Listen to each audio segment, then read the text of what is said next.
सो इस वीडियो के अंदर मैं एक्सप्लेन करूंगा ब्रिटिश के अपकमिंग एपिसोड के प्रीव्यू को। सो इस वजह से ये वीडियो काफी इंटरेस्टिंग होगी। सो पिछले एपिसोड में हमने देखा था कि सावन ने एल्ड्रियून के सोल को पकड़ लिया, जिसके बाद सावन बिना किसी देरी के उसके सोल को खत्म कर दिया था। दूसरी तरफ इस वजह से थंडर पवेलियन का चीफ गुस्से में आ चुका था, जिस वजह से वो अपने एल्डर को आदेश देते हुए कहता है जाओ और सावन को खत्म कर दो, क्योंकि बाहर के लोगों को पता चला कि थंडर पवेलियन के लोगों को मारने के बाद भी एक लड़का उसके नाक से के नीचे से निकल गया तो उनकी क्या ही रेपुटेशन रहेगी। अब इस बात को समझते हुए तीनों एल्डर भी चले गए थे और साथ ही साथ अपने काफी लोगों को भी ले लेते हैं, जिसके बाद वो जाते ही वो हैंक फैमिली को चारों तरफ घेर लेते हैं और इस न्यूज को चारों तरफ फैला देते हैं ताकि किसी भी तरह से वो सावन यहाँ पर आ जाए, क्योंकि उन्हें यकीन था कि जैसे सावन यहाँ पर आएगा तो वो लोग काफी आसानी से सावन को खत्म कर सकते हैं। अब कुछ समय के अंदर वहाँ पर सावन भी आ चुका था। अब इस बैटल के दौरान एक एल्डर ने काफी सारे थंडर की मदद से वहाँ पर स्वॉर्ड बना लिया ताकि इस तरीके से वो सावन को खत्म कर सके। अब ये देखते ही सावन भी 3 थंडर टेक्निक का इस्तेमाल करने के लिए तैयार हो गया, जिसके आगे से इस प्रीव्यू की स्टार्टिंग होती है। इस प्रीव्यू की स्टार्टिंग में हम काफी सारे एनर्जी बॉल को देखते हैं जो कि थंडर से बने हुए थे। अब इन्हें बनाने वाला और कोई नहीं बल्कि वही तीनों एल्डर थे।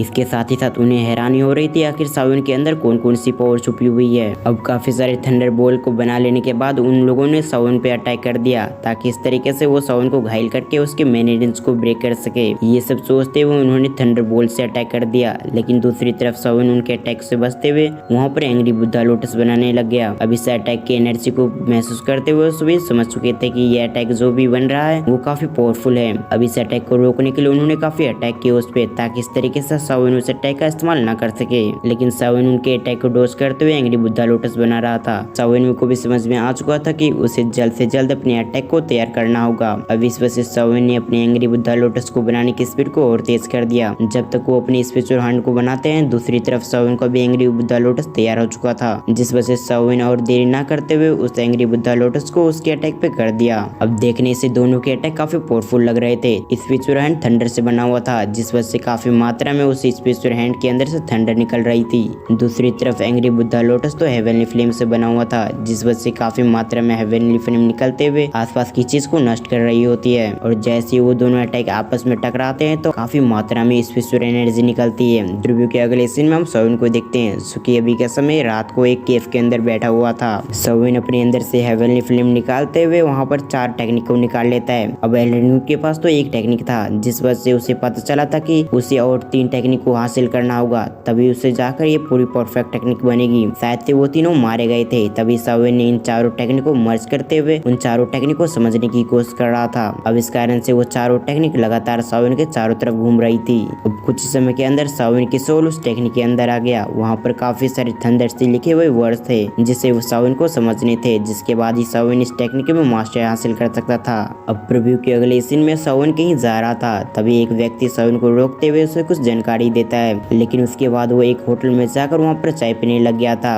अभी के समय सावन अपनी कुर्सी पे बैठकर चाय पी ही रहा था, उसी समय वहाँ पर एक चीफ आ गया, जो कि और कोई नहीं बल्कि थंडर पवेलियन का चीफ था। लेकिन शक्ल से ऐसा लग रहा था कि वो चीफ सावन को काफी अच्छे से पहचानता है। अब वो थंडर पवेलियन का चीफ वहीं पे सावन के बाजू में बैठ जाता है। दूसरी तरफ सावन अपनी चाय को खत्म कर लेने के बाद वहाँ से जाने लगता है, लेकिन तभी वो चीफ कुछ ऐसा कहता है जिसे सुनने के बाद सावन हैरान हो चुका था। लेकिन अगले पल वो आग बुबला होते हुए उस पे हमला कर दिया। लेकिन दूसरी तरफ हम उस चीफ को देखते हैं जिससे ये सावन के अटैक से बिल्कुल फर्क नहीं पड़ रहा था। वो अपनी जगह से बैठे बैठे ही सावन के अटैक को रोक लिया, जिस वजह से सावन भी समझ चुका था कि वो यहाँ पर इसके सामना तो नहीं कर सकता। अब इन दोनों की टकराव की वजह से आसपास काफी मात्रा में स्पेशल एनर्जी निकल रही थी, जिस वजह से सावन उस पर अटैक करके खिड़की के माध्यम से वहाँ से निकल जाता है। अब नीचे आते ही सावन अपनी विंग्स को एक्टिवेट करते हुए वहाँ से पहाड़ों की तरफ निकल गया, क्योंकि सावन वहीं पर लड़ सकता था, क्योंकि सावन भी समझ चुका था कि वो इतनी आसानी से तो इस व्यक्ति से छुटकारा नहीं पा सकता। अब इसी सीन के साथ हमारा ये पार्ट यहाँ पर एंड हो गया। अब अगर आपको एक्सप्लेनेशन अच्छा लगा तो वीडियो को लाइक करके चैनल को सब्सक्राइब कर लें। इसके साथ ही साथ बेल आइकन को ऑल पर प्रेस करना ना भूलें। तो फिर मैं मिलता हूँ किसी और वीडियो में, जब तक के लिए थैंक्स फॉर वॉचिंग। अब अगर आपने लास्ट पार्ट नहीं देखा तो एंड स्क्रीन पे आ रहा होगा।